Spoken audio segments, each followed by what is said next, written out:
নমস্কাৰ বন্ধু-বান্ধৱীসকল, আপোনালোকক education for Assam চেনেলটোলৈ প্ৰথমতে স্বাগতম জনাইছোঁ।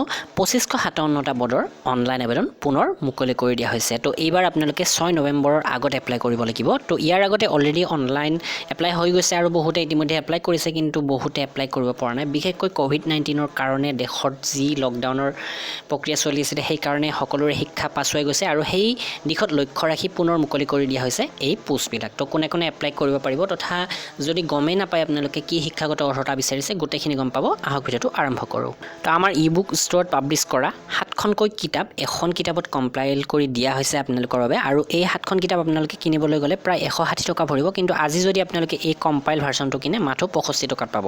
অফাৰটো মাথো আজিৰ বাবেহে আছে, তো আপোনালোকে আজিয়ে এইখন অৰ্ডাৰ কৰি কিনি লওক। তো এই পদকেইটাৰ কাৰণে অনলাইন এপ্লাই 23 ছেপ্টেম্বৰ 2020 শেষ হৈছিলে, কিন্তু এতিয়া পুনৰ মুকলি কৰিছে আৰু এইবাৰ ইয়াৰ লাষ্ট ডেট ৰখা হৈছে 6 নৱেম্বৰ 2020। আৰু ইয়াৰে এক্সামবিলাক কেতিয়া হ'ব সেইবিলাকো ইয়াতে উল্লেখ আছে। তো আপোনালোকে আমাৰ ৱেবছাইটত গৈ গোটেইখিনি পাব। তো এইটো আছিলে IBPS ক্লাৰ্কৰ ভেকেঞ্চি, আৰু ক্লাৰ্কৰ ভেকেঞ্চিৰ কথা আপোনালোকে নিশ্চয় গমেই পাইছে। প্ৰায় 2557টা পোষ্ট আছে এইবাৰ IBPS ক্লাৰ্কৰ ফালৰ পৰা অহা।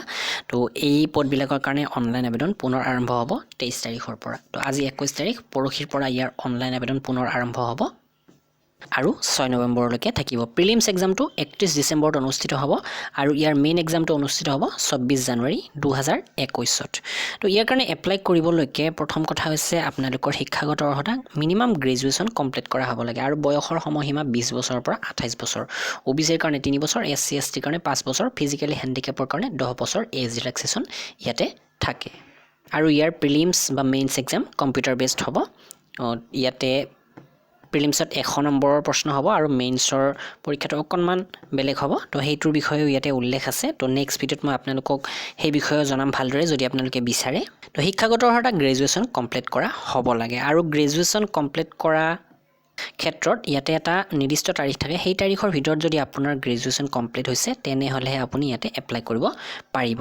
তো সেই তাৰিখটো আগতে উল্লেখ আছিলে 23 ছেপ্টেম্বৰ 2020, কিন্তু 23 ছেপ্টেম্বৰ 2020ত আমাৰ কেণ্ডিডেটসকলৰ গ্ৰেজুৱেশ্যনটো কমপ্লিট হোৱা নাছিলে, কাৰণ সকলোবিলাক পৰীক্ষা পিছুৱাই দিয়া হৈছিলে। তো তেনে ক্ষেত্ৰত লক্ষ্য ৰাখি এখন নতুন নটিচ উলিয়াই দিছে। তো সেইখন হৈছে এইখন, আৰু ইয়াতে কথাখিনি উল্লেখ কৰিছে। চাওক, যিখিনি কেণ্ডিডেটে এতিয়ালৈকে গ্ৰেজুৱেশ্যনটো কমপ্লিট কৰিব পৰা নাই, এতিয়াতো অলৰেডি পৰীক্ষা হৈ গৈছে বাৰু, আৰু কম দিনৰ ভিতৰত ৰিজাল্ট ওলাব। আৰু যদি 6 নৱেম্বৰ 2020ৰ আগত আপোনাৰ ৰিজাল্ট ওলায় তেনেহ'লে আপুনি ইয়াৰ কাৰণে এপ্লাই কৰিবলৈকে যোগ্য। কিন্তু 6 নৱেম্বৰৰ পিছত যদি আপোনাৰ ৰিজাল্ট ওলায় বুলি গম পায় তেনেহ'লে আপুনি এপ্লাই নকৰিব।